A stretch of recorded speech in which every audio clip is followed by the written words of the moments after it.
Money is easy to get. Money is supposed to come to you.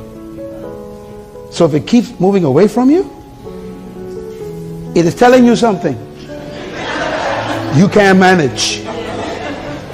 I'm serious about this. Let me show you some scriptures here.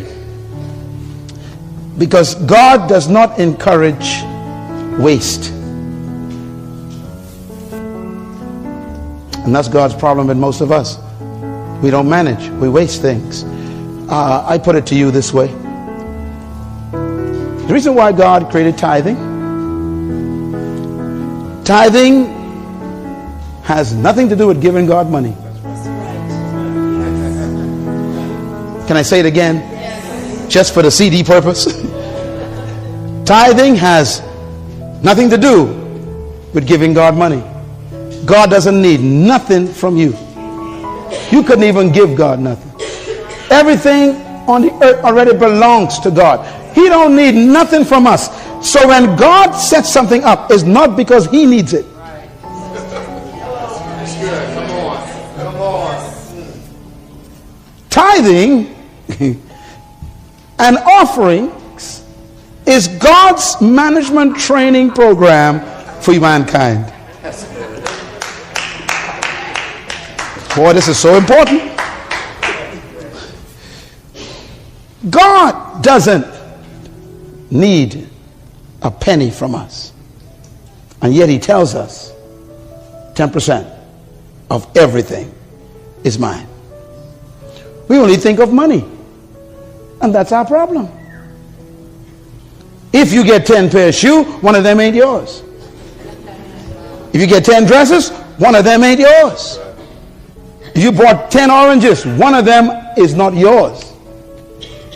If you got 24 hours in a day, 2 hours and 40 minutes don't belong to you.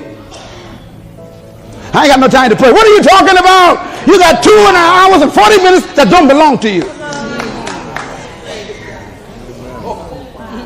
You're a thief every day when you don't use those 2 hours and 40 minutes for God's purposes. Amen. You are a thief. A tired thief. Sleeping on God's time. You spend 2 hours, 4 hours, 8 hours watching cable television and don't give God the 2 hours and 40 minutes that belong to him. 10%. You can't even manage 2 hours and 40 minutes.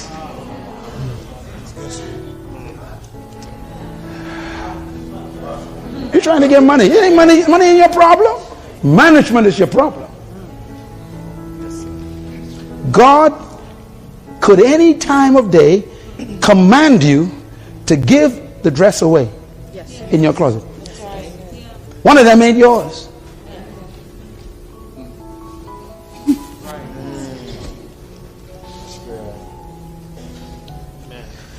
So tithing and offering is not about money. It's about management.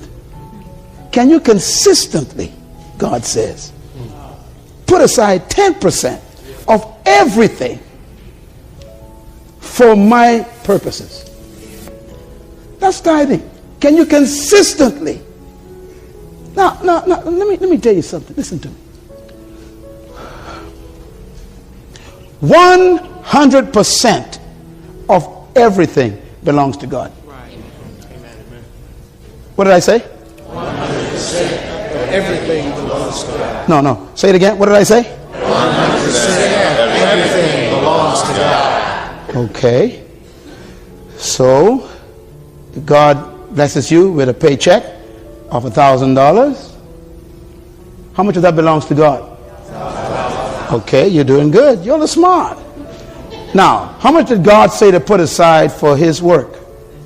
10%. How many is left? 90%. Which one of those belong to God? Ah, you're getting smart. Okay. All right. So then why would God, if he owns all 1,000, want you to put aside 10% if all still belongs to him? Why? Because it's not about the money. It's about your ability to put it aside. Your will, your control, your discipline to put it aside. He's after your discipline. Yes. Wow.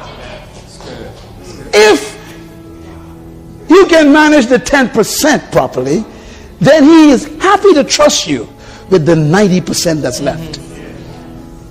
But because you've been unfaithful in the 10%, you keep losing the 90%, so you end up with no percent.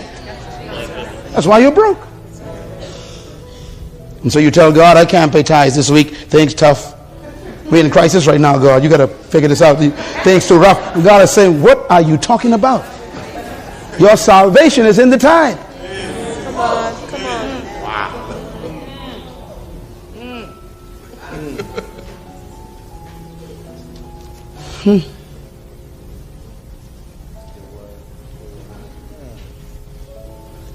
Let me take you one step further.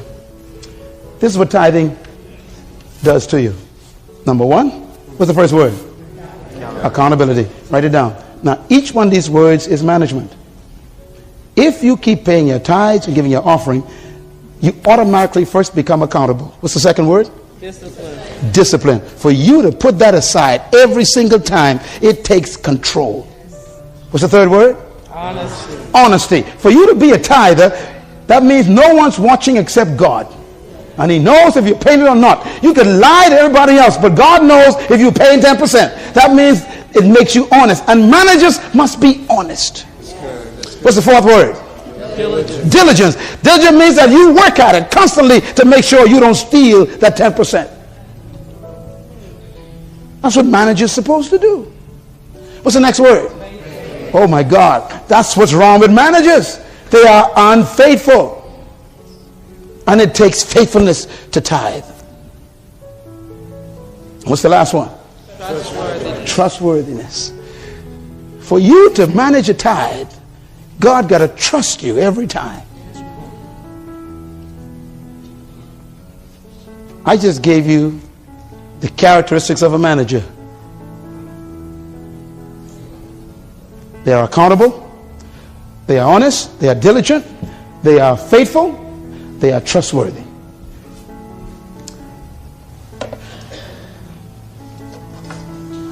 Jesus one day showed top-class management.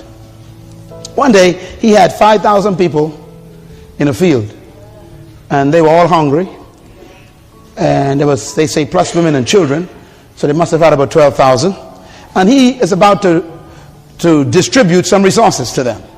I want you to watch him at work, okay? Matthew 6 verse 40. It says, so they sat down in groups of hundreds and 50s. That's administration, organization. Then he took the 5 loaves and the 2 fishes. That's the resources. Looking up to the one who owns them, he thanked them for letting him use them. That's appreciation. That means they don't belong to you. That's all right. Someone else's property. He broke it. Then he gave them to his disciples, and they gave it to the people. Delegation. It's management. Delegation. Watch him. He also divided the 2 fish among them all, and they all ate and were satisfied. That's customer service. Give God a hand for good customer service. All were satisfied. Now watch his management kick in. It says, and the disciples, he told them to pick up every crumb.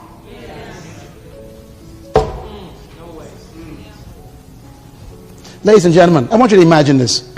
12,000 people in an open field, breaking bread and pieces of fish. Now how in the world are you going to find pieces of bread, crumbs, and pieces of fish, bone and stuff in the grass? He says, pick up every crumb. In the book of Matthew, it actually says it. He says, and he said to them, pick up every crumb and bring it to me. I don't want to waste nothing. That's what I'm talking about.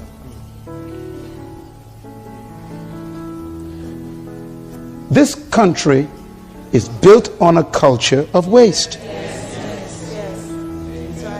And it is in the church. Yes, it is. Who go direct to the buffets after service? You. And what do you do at that buffet? Now you know the plate is too small for what you want to do. You pile it up, sit at the table, and half is left in the plate. You are a bad manager, and God takes notes. Cheryl, waste food.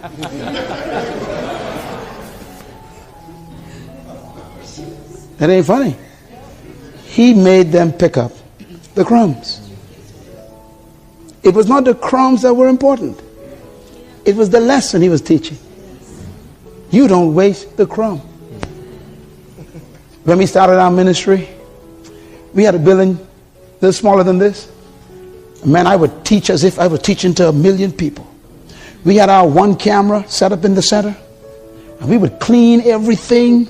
We had our sets, speakers, everything. I tell them, this is God's property. No paper in the bathroom. I said, don't call no janitor for nothing. If you find it, fix it. Why? Because God's watching us. And if we can't manage this little building, that ain't ours. He'll never trust us with one of our own. And we began our national television show in that little building. We used to convert the stage into a set for TV. And we took our one camera and we'd move it and shoot it different ways so we can have different cutaways. And we'd work it every inch we used. And our program became the #1 program in the country for 10 years. And when folks came to see where we shot it, they went into shock. Did you shoot it here? Yes, sir. We thought you had a big studio. No, we don't. We got a big mind. Give God a hand for management. I remember when our prime minister came to be a guest on our show. He had to come to a little shopping center. All the police and all the guards. And he came walking. He says, Brother Miles, is this where you... I said, yes, sir. This is it. This is the studio. He said, I thought you had a big place. I said, I got a big mind. He said, you managed this well. And there was the head of my country sitting in that little building on a stage for 1 hour, interviewed by me. And that show became the highest viewing show in the country's history. From a little place that we managed. Today, we built the largest meeting place in the country. We own it.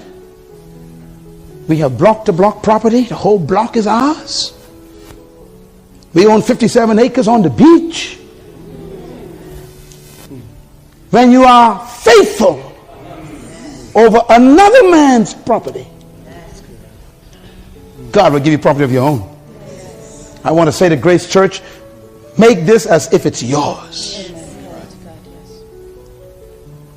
God's watching you. He's watching how you park your cars in the people's parking spaces. He's watching how you handle the bathroom and the tissue on the floor. He's watching how the kids write and mark. So he's watching everything. Can they handle the big times God is watching for? Can they handle the big times? It's management.